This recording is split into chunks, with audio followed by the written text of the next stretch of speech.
믿거나 말거나 괴담들. 첫 번째 이야기. 장난으로 한밤중에 깊은 산에 들어가지 말아라.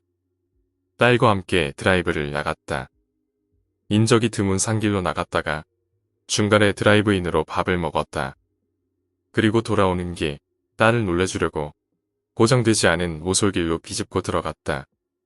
딸은 무섭다며 돌아가자고 했지만 나는 그게 재미있어서 자꾸자꾸 나아갔다. 그랬더니 갑자기 엔진이 꺼졌다. 아무리 시동을 다시 걸었지만 걸리지 않았다. 산속이라 휴대폰도 터지지 않았고 자동차 정비 지식도 없었기에 나와 딸은 어쩔 줄을 몰랐다. 밥을 먹은 드라이브인 식당도 걸어서는 몇 시간 거리. 어쩔 수 없다고 생각한 나는 그날은 차 안에서 묵고 다음날 아침부터 걸어서 드라이브인 식당에 가기로 했다. 차 안에서 추위를 견디고 있노라니 어느새 밤이 되었다.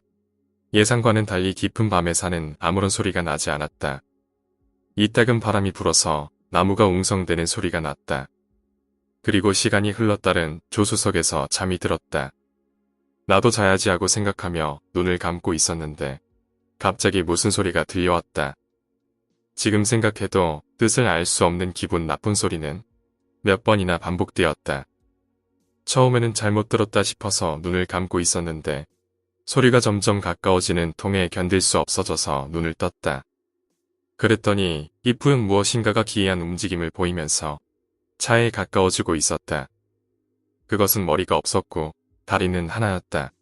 그 녀석을 비유하자면 양손을 크게 휘둘려서 그 반동으로 몸 전체를 흔들며 이쪽으로 향하고 있었다.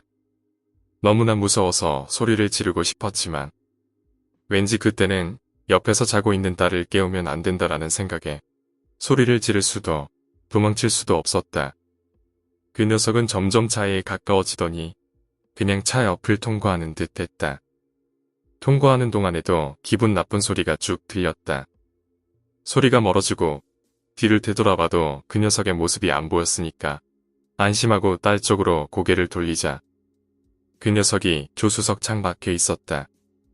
가까이서 보니 머리가 없다고 생각했었는데 가슴 근처에 얼굴이 붙어 있었다. 놈은 다시 생각하고 싶지도 않은 무서운 얼굴로 실실 웃고 있다.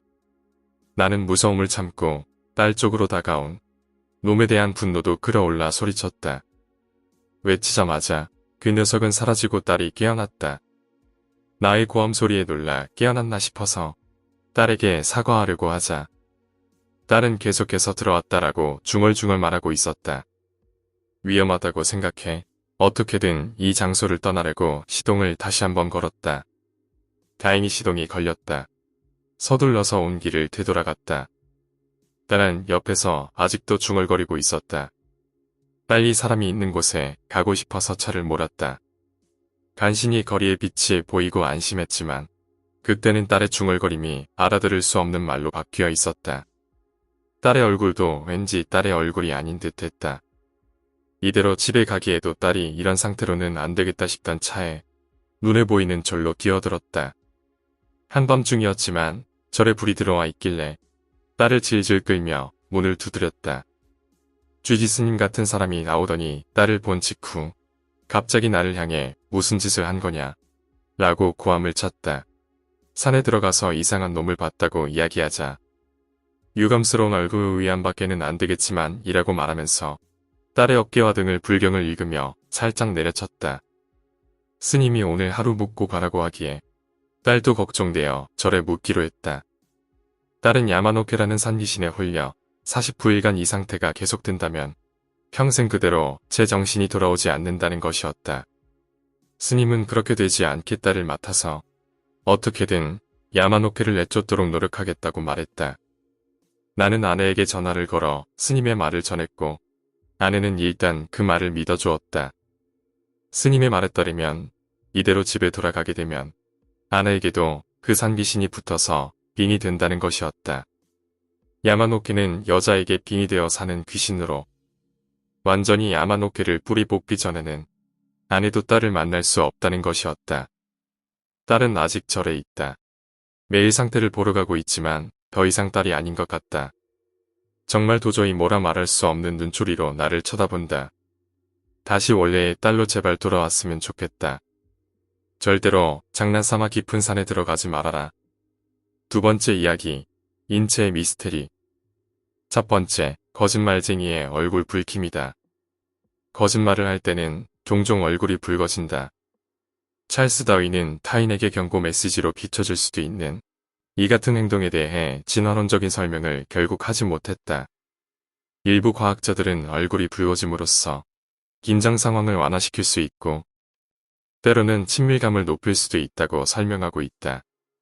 두 번째, 웃으면 왜 기분이 좋아질까? 사람은 웃을 때 몸에서 기분을 좋게 해주는 엔돌핀이 분비된다. 하지만 과학자들은 10년간의 연구를 통해 사람들이 재밌는 얘기를 들을 때보다 그저 그런 얘기를 할 때 더 많이 웃는다는 사실을 알게 된 후 웃음에 대해 더 헷갈려 하고 있다. 세 번째, 키스는 왜 할까? 모든 인류 사회에서 키스를 하는 것은 아니기 때문에 키스가 유전은 아닐 가능성이 높다. 일설에 의하면 원시 인류는 아이가 젖을 때고 이유식을 먹을 때 입에서 입으로 음식을 먹였기 때문에 키스가 이때의 기억과 관련이 있을 것이라고 보고 있다. 네 번째, 꿈은 어째서 꾸는 걸까? 프로이트는 꿈은 잠재의식 속의 욕망이 감정으로 표출되는 것이라고 설명했다.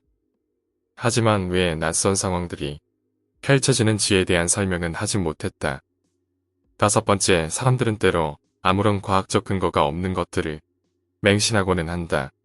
일부 과학자들은 과거 사람들이 불풍소리에 의미를 부여함으로써 사자와 같은 맹수가 바스락거리며 다가오는 소리까지도 놓치지 않을 수 있었을 것이라고 생각하고 있다. 여섯 번째, 코 들이마시기.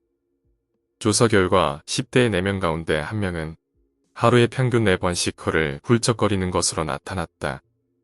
훌쩍거리며 코를 들이마시는 행위는 영양학적으로 아무런 도움이 되지 않는 것으로 알려졌다. 일부 과학자들은 코를 마시면 인체의 면역 시스템이 향상된다고 믿고 있다. 일곱 번째, 인간만이 겪는 사춘기. 인간만이 반항적이고 어디로 튈지 모르는 사춘기를 겪는다. 이에 대해 일부 과학자는 인간이 다른 동물들에 비해 거대한 두뇌를 가지고 있어 어른이 되기 전에 이를 재배치하는 기간을 필요로 하기 때문이라고 설명하고 있다.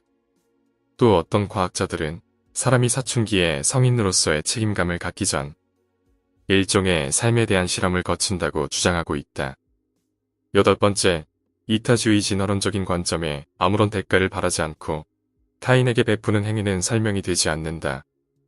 일부 과학자들은 아마도 이타주의가 집단의 결속력을 단단히 해주기 때문에 일어나는 것이라고 설명하고 또 다른 과학자들은 단순히 남을 도와주는 것이 즐거움을 가져다 주기 때문이라고 말한다. 아홉 번째, 예술과학자들은 그림과 춤, 그리고 조각 등의 예술활동이 공작새의 꼬리짓과 같이 자신의 매력을 타인에게 뽐내기 위한 행동이라고 믿어왔다. 최근에는 예술이 자신의 지식과 경험을 다른 사람들에게 전파하는 행위라는 가설이 제기되고 있다. 열 번째, 농부에만 털이 난 이유. 인간과 가장 가까운 영장류와 반대로 사람은 몸에 털이 없는 대신 성기 주변에만 털이 나 있다. 과학자들은 이성을 유혹하는 채취를 널리 퍼뜨릴 수 있고 마찰이나 추위로부터 보호할 수 있기 때문이라고 설명하고 있다. 오늘 이야기는 여기까지입니다. 오늘 이야기가 재미있으셨다면 구독과 좋아요, 댓글 부탁드립니다. 댓글은 저에게 큰 힘이 됩니다. 감사합니다.